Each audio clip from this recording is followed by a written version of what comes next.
En fait, vous savez, j'ai déjà dit à plusieurs reprises que les contraires et les opposés se rejoignent. Hein. L'été et l'hiver, ça se rejoint, l'automne et le printemps, ça se rejoint.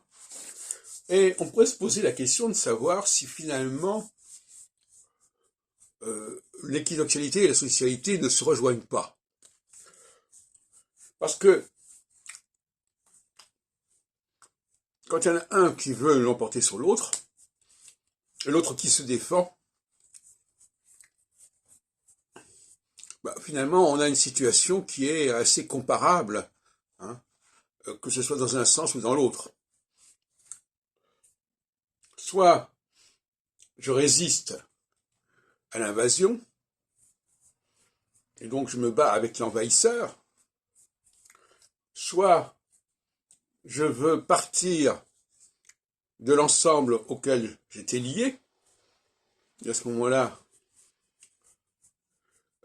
c'est moi qui fais problème quelque part par rapport à celui qui voudrait garder l'ensemble. Si on prend le cas de la guerre d'Algérie, par exemple, il est clair que, à un certain moment, la France ne voulait pas laisser partir l'Algérie, voulait garder l'Algérie française, et à d'autres moments, elle préférait s'en débarrasser, si on peut dire.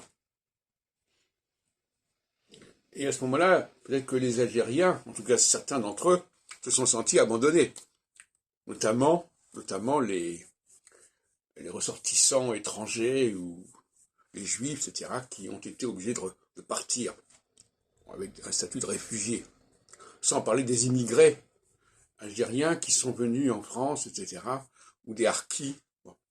Donc, à un certain niveau de globalité,